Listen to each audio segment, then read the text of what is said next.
Señora presidenta, señor candidato a la presidencia del Gobierno, señoras y señores diputados, permítanme, antes que nada, recordar en esta tribuna a los guardias civiles heridos hace pocos días en la valla de Melilla.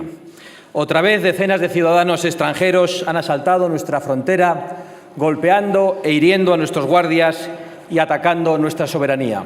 Y no es un hecho aislado, es un fenómeno repetido demasiadas veces ante la pasividad del Gobierno de ahora y también hemos de reconocerlo de los gobiernos anteriores. Señor candidato a la presidencia del Gobierno, el Grupo Parlamentario de Vox no va a apoyar su investidura. No le desvelo ningún secreto. De hecho, usted ni siquiera ha solicitado nuestro apoyo y ha excluido a Vox, así nos ahorra a todos la hipocresía, de esa ronda de consultas que mantuvo con el resto de fuerzas políticas, por cierto, más propia de una república presidencialista que de una monarquía parlamentaria.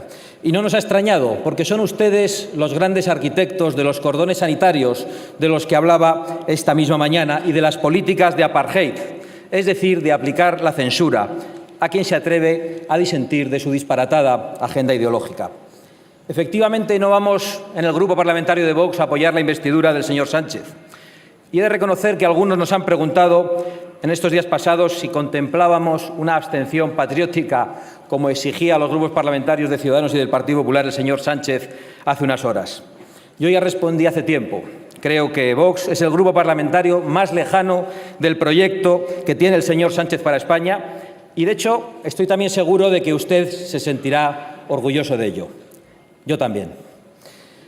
Nos amenaza usted, aunque no lo diga, con un Gobierno apoyado por todas las facetas del extremismo político si Ciudadanos y el Partido Popular no le apoyen.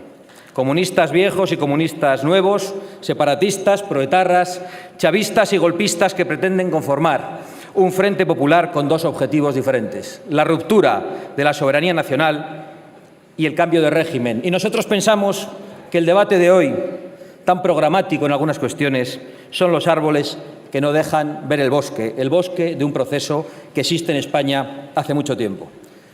Señorías, yo soy el hijo de un sencillo comerciante de Amurrio, en Álava, en el Valle de Ayala, en tierra vasca, que nos dejó hoy justo hace 2 años y que entró en política para defender a su patria, amenazada por los criminales de ETA. Mi padre, Santiago Abascal Escuza, llegó a sentarse unos meses en este hemiciclo representando a los vascos que seguían en pie cuando unos caían asesinados por el odio separatista, otros huían víctimas del chantaje y del miedo, y otros más, los peores, se rendían y traicionaban. Yo les confieso que me metí en política con 18 años únicamente para defender a mi padre, que fue amenazado de muerte durante los últimos 30 años de su vida. Yo no tenía otra vocación, pero muy pronto comprendí que esos asesinos etarras no eran locos sedientos de sangre, o mejor dicho, no eran solo locos sedientos de sangre. Eran también criminales con un proyecto político concreto, que era el de acabar con España como nación, el de romper la convivencia entre los españoles y el de implantar una tenebrosa ideología totalitaria. Pues bien, Arnaldo Otegi, condenado por ser dirigente de esa banda de criminales y que participó en el secuestro de un embajador del Reino de España y en el intento de secuestro de un padre de la Constitución que usted reivindicaba, de Javier Rupérez y de Gabriel Cisneros, dice que usted es la mejor opción para ocupar el Gobierno.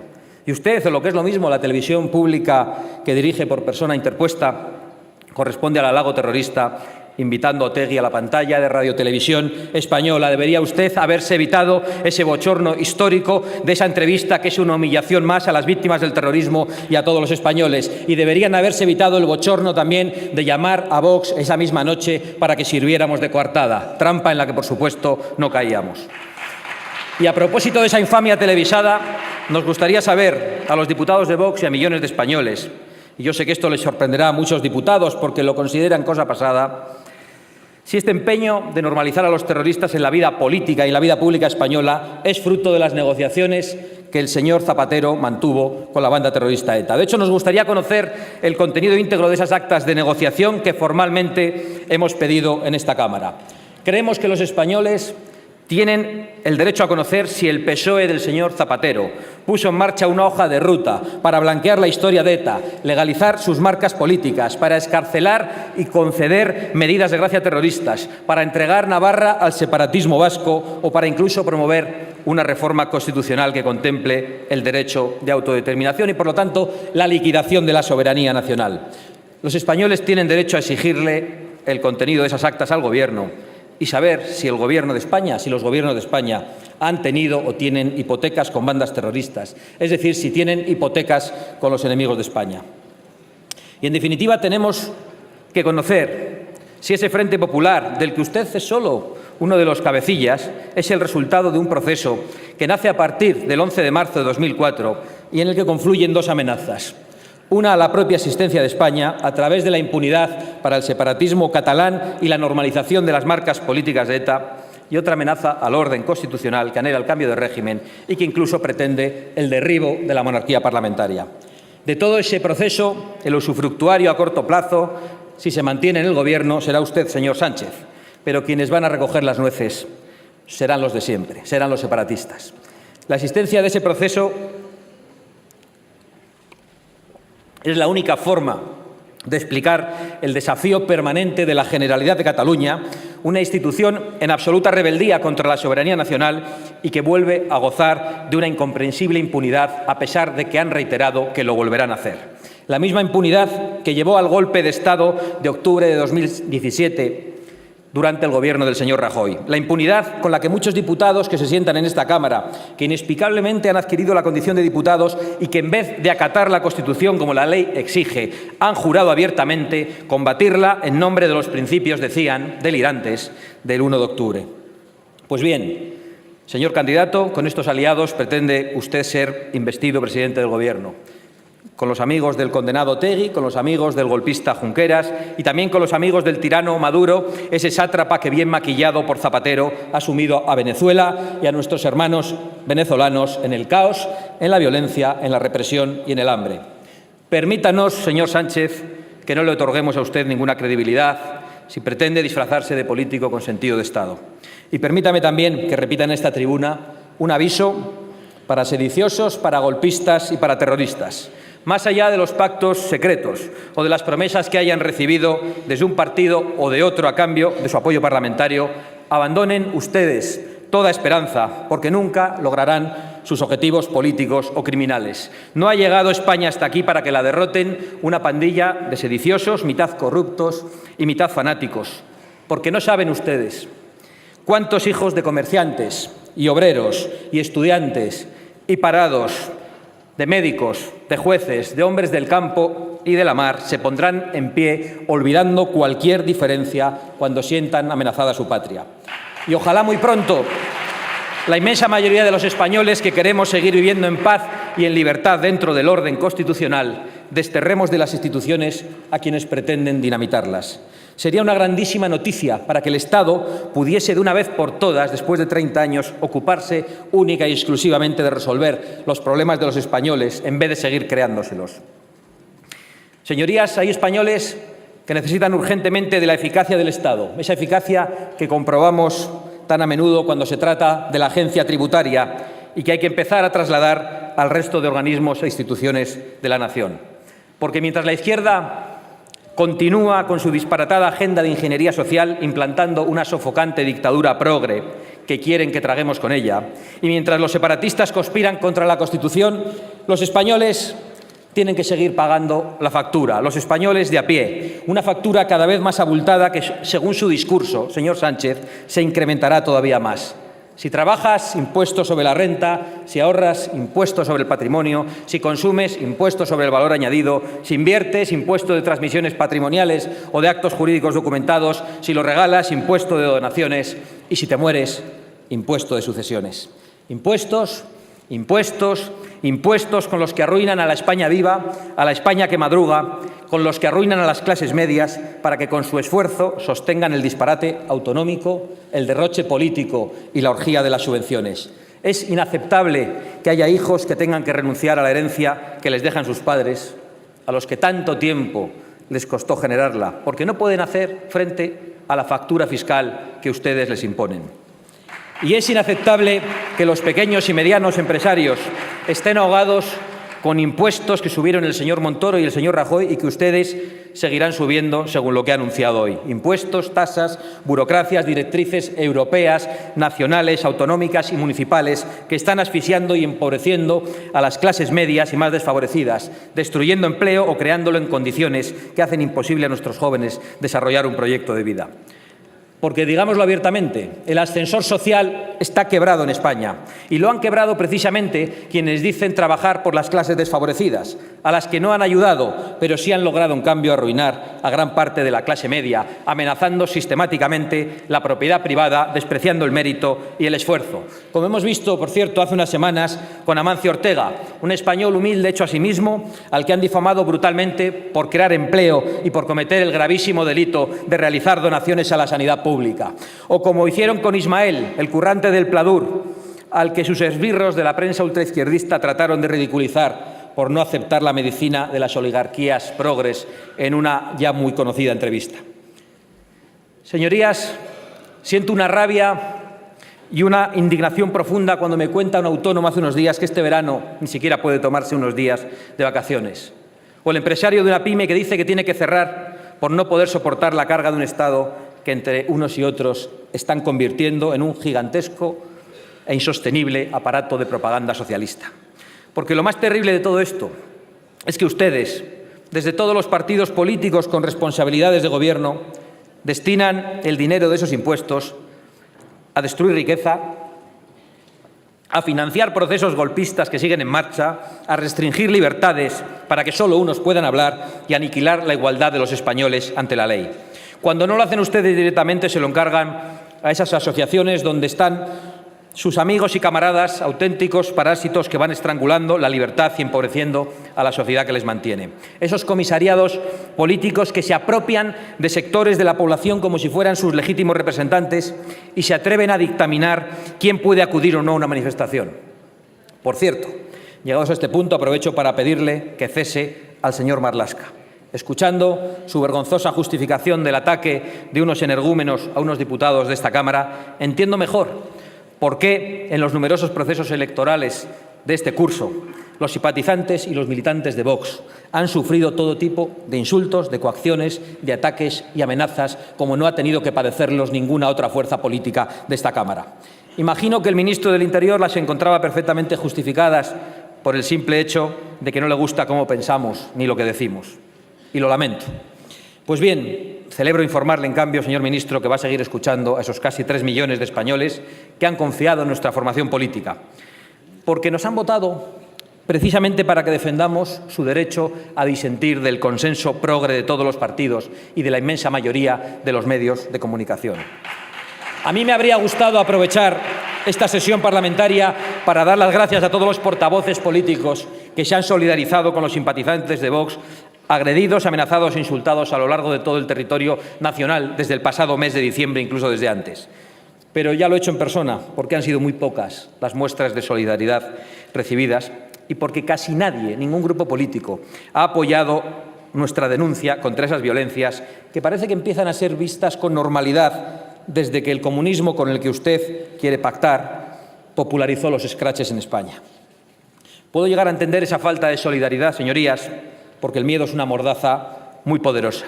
Pero deben entender los que hoy callan que ese violento apartheid que ahora sufre Vox, este permanente linchamiento mediático y este acoso callejero es en realidad el linchamiento y el acoso a la democracia, al derecho a disentir, a la libertad de pensar de forma distinta y al deber de rebelarse frente a quienes pretenden imponer un discurso totalitario.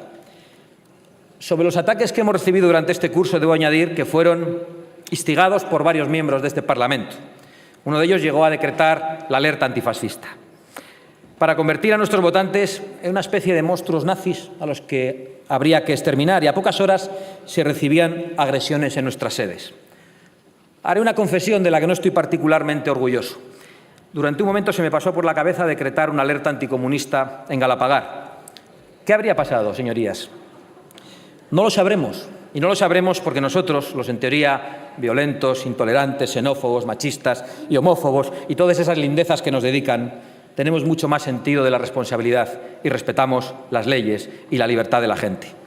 A pesar de que ustedes nos demonicen y nos señalen como enemigos de mujeres, de homosexuales y de inmigrantes.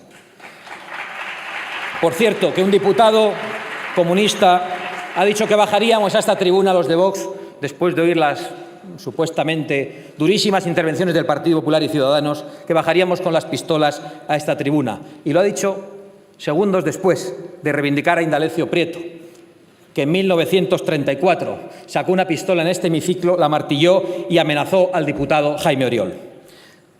Como siempre, una doble vara de medir. Puestos a contar verdades tan evidentes como silenciadas, señorías, permítame compartir con ustedes lo que muchos españoles piensan.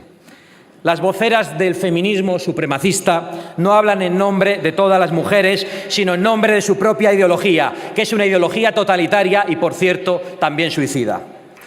Los colectivos LGTBI que atacaron a los representantes de Ciudadanos no hablan en nombre de todos los homosexuales, sino de aquellos que han hecho un negocio de dinero y de poder para hablar en nombre de ellos. Las organizaciones no gubernamentales, pero siempre mantenidas por los gobiernos, ni representan a los inmigrantes ni los salvan en el Mediterráneo. Bien al contrario, en muchas ocasiones son la colaboración necesaria con las mafias que se lucra con el tráfico de seres humanos. En realidad, ni siquiera los animalistas hablan en nombre de los animales, a pesar de su discurso tan irracional y tan totalitario. Señorías, Vox ha llegado hasta aquí, entre otras cosas, para denunciar esta ficción política que ustedes quieren instalar, por la cual unos pocos se arrogan la representación de todos con el dinero público de todos los españoles, incluso de aquellos a los que quieren amordazar. Acéptenlo y vayan acostumbrándose. Vox ha venido aquí para quedarse. Vox representa también a muchas mujeres que no piensan como ustedes. Vox representa también a muchos homosexuales que no piensan como ustedes. Vox representa también a muchos vascos y a muchos catalanes que no piensan como ustedes. Y Vox representa, en definitiva, a millones de españoles que simplemente no piensan como ustedes y que están hartos de que todos ustedes les digan cómo tienen que pensar, lo que tienen que decir y lo que tienen que hacer. Y todos esos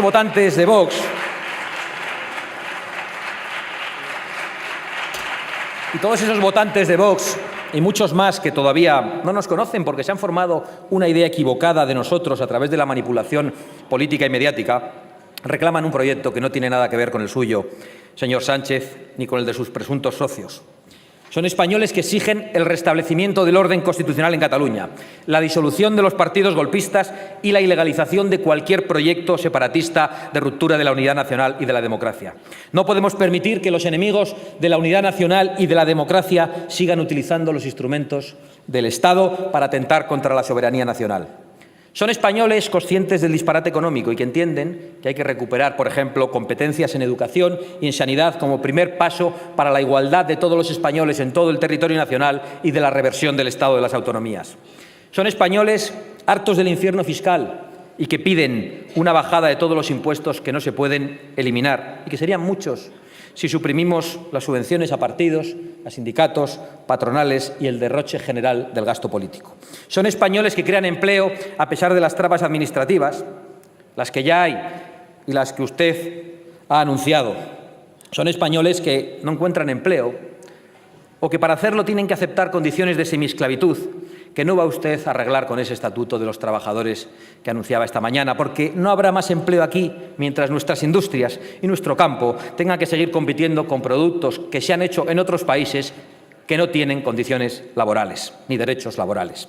Son españoles que requieren una agenda política destinada a promover la cultura de la vida frente a la cultura de la muerte, porque ya nos ha avanzado usted sus planes para afrontar el envejecimiento de la población. Una ley de eutanasia. También decía que quiere una España que sea el mejor país para ser niño, desde el derecho a la educación al derecho a jugar. Le faltó decir el derecho a nacer, señor Sánchez. Son españoles que reivindican el derecho de los padres a elegir la educación de sus hijos y que se respete profundamente a la familia. Son también españoles de campo que ven amenazadas sus formas de vida, que ven amenazadas sus tradiciones. Son españoles que quieren un plan hidrológico nacional para que el agua de España sea de todos. Son españoles que quieren libertad para ir a los toros o para no ir, que quieren libertad para ir a cazar o para no ir, pero que no tienen que aguantar que unos fanáticos subvencionados les demonicen y les llamen asesinos. Son españoles que quieren seguir siendo españoles y gozar de libertad y de igualdad en todo el territorio que comprenden nuestras fronteras, y que exigen que los políticos se ocupen de los problemas realmente importantes, como por ejemplo el suicidio demográfico que estamos viviendo. Señorías, ¿cómo es posible que el fenómeno más crucial, que más va a condicionar el futuro de nuestro pueblo, que afecta, por ejemplo, al sostenimiento del sistema público de pensiones o a la supervivencia misma de nuestra cultura, no haya suscitado aquí, a lo largo de todo este tiempo o en el día de hoy, un gran debate ni se hayan propuesto soluciones de urgencia?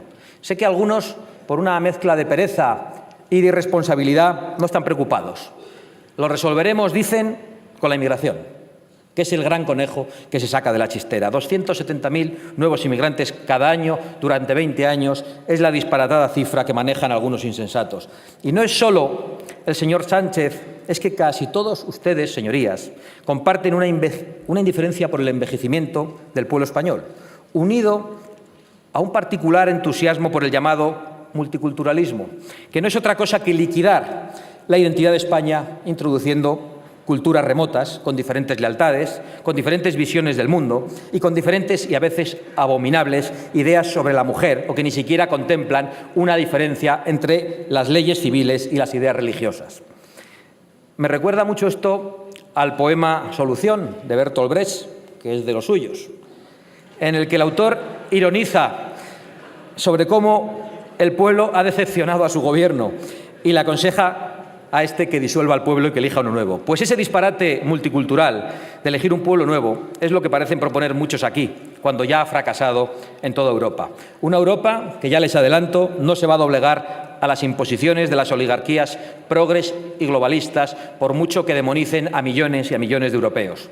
En Vox, por supuesto, nos oponemos a la inmigración ilegal, esa que ustedes desde las instituciones, a pesar de lo que ha dicho esta mañana, amparan, incentivan y llaman. Y por tener esa posición, ¿qué hacen? Pues lo fácil, lo de siempre, demonizarnos, insultarnos, y nos llaman xenófobos y nos llaman racistas. ¿Verdad, Ignacio? Señorías, una nación sin fronteras no es una nación, igual que una casa sin paredes deja de ser un hogar. Pero si ustedes son partidarios de que se pueda entrar en España de cualquier manera, tienen derecho a plantearlo.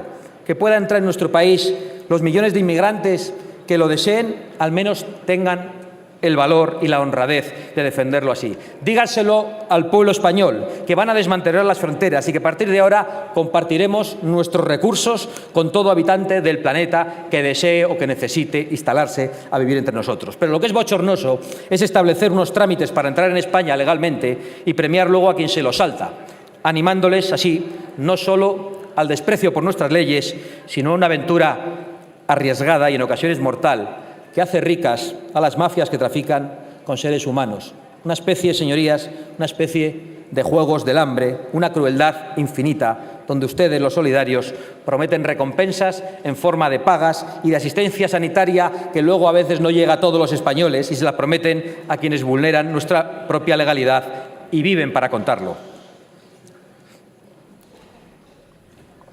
Nosotros, a pesar de lo que ustedes dicen de nosotros, aceptamos una inmigración legal y ordenada, una inmigración orientada a las necesidades y posibilidades de nuestra economía y que atienda especialmente a la capacidad y a la voluntad del inmigrante de integrarse en nuestra cultura y de aceptar nuestras leyes. Por eso, cuando es necesaria, aceptamos especialmente la inmigración hispanoamericana para España y como posible solución para Europa. Y esto, digan ustedes lo que digan, es puro sentido común y es lo que piensan la mayoría de los españoles, incluso muchísimos de los votantes de la bancada de la izquierda. Como es de sentido común exigir que los extranjeros que cometan delitos graves o reincidan en los leves sean deportados a sus países de origen, con los que, por cierto, habrá que llegar a acuerdos para que cumplan allí su condena y para que no regresen jamás. Pues bien, en vez de esto, muchos de ustedes se empeñan en engañar al pueblo español.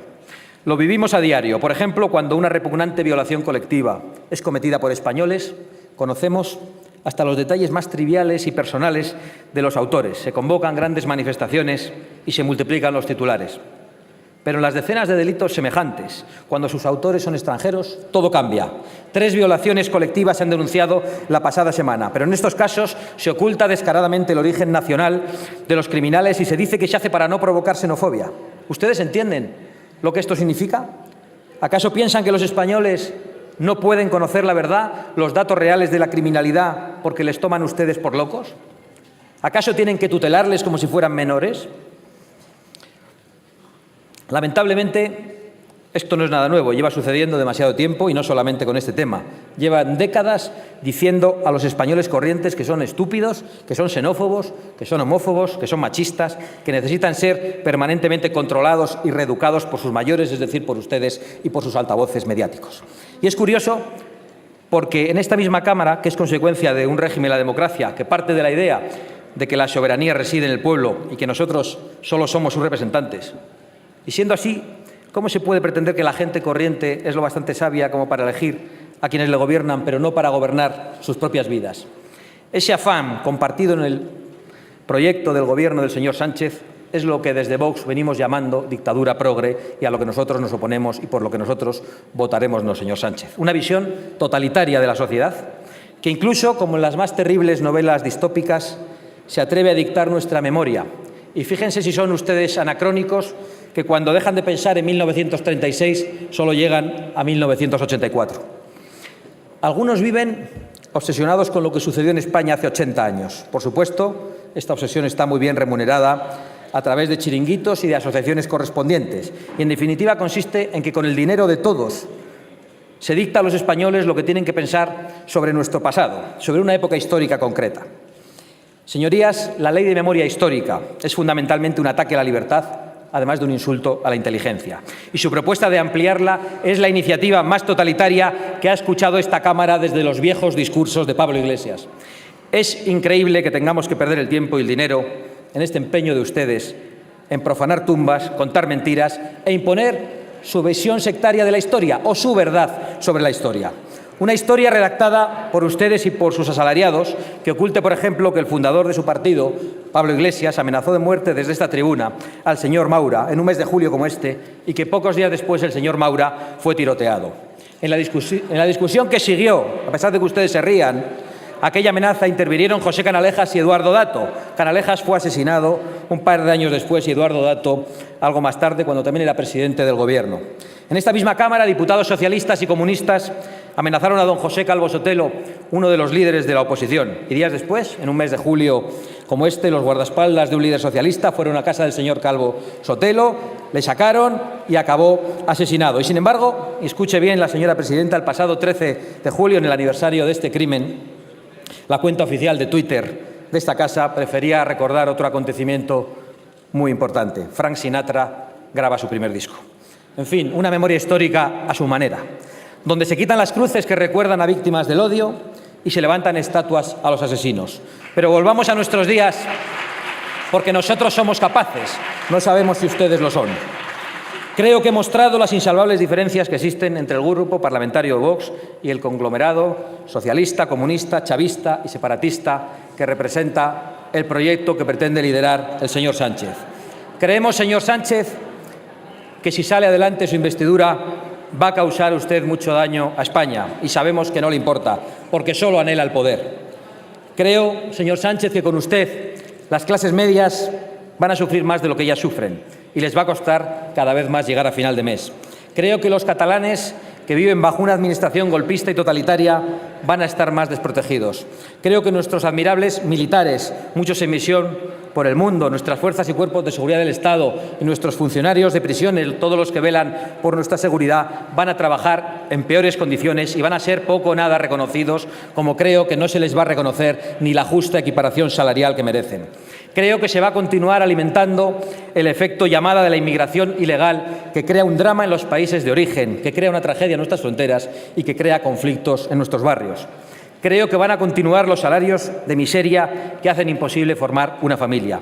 Creo que las mujeres van a estar más desprotegidas porque ustedes no meterán en la cárcel para siempre a los criminales sexuales. Es más, les recuerdo, ya que tanto se les llena a ustedes la boca hablando de la defensa de la mujer, que fue el Partido Socialista en 1994 quien rebajó las penas de prisión para los violadores.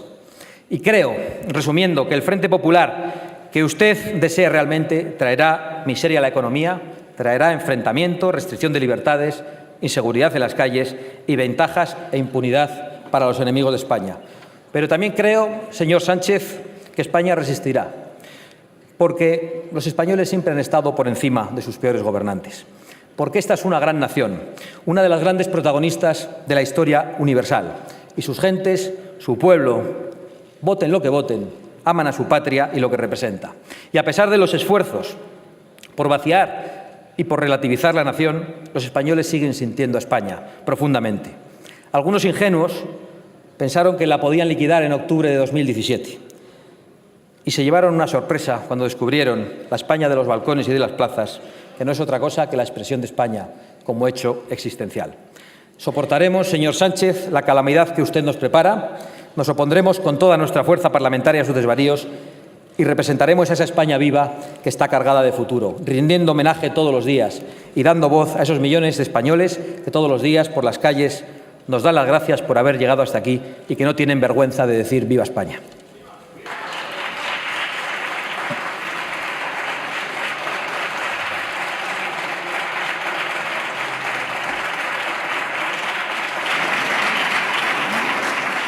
Bueno, señor Sánchez, ¿cómo es eso de traerse la réplica preparada antes de escucharme hablar? Intolerancia, clasismo, nostalgia, y lo decían ustedes, que no toleran que nadie lleve la contraria al pensamiento progre. Lo dicen ustedes, precisamente ustedes que quieren acabar con las libertades de tantos españoles, ustedes que son los arquitectos de los cordones sanitarios, ustedes que están todo el día hablando de la memoria histórica. ¿Cuál ha sido la parte de la nostalgia? ¿Que he recordado una parte de la historia que no se puede recordar? ¿Exactamente a qué se refiere? ¿Cuál es el problema? Traía usted los papeles ya preparados y tenía que decir algo, sobre todo, para no contestarme a mí, sino para contestar a los señores del Partido Popular y de Ciudadanos. No sé si debo salir aquí a contestarle, pero lo que ha quedado claro en el día de hoy, por sus ataques a unos, por sus silencios ante otros, por sus fobias y por sus filias perfectamente identificables en el día de hoy, por el tono con unos y por el tono con otros, y por sus mentiras respecto a unos y su cariño con otros, es que usted prefiere antes a Otegi que a Ortega Lara, a pesar de que usted esté atacando y tratando de difamar a nuestros votantes y a lo que representamos y a lo que piensan 2.700.000 españoles.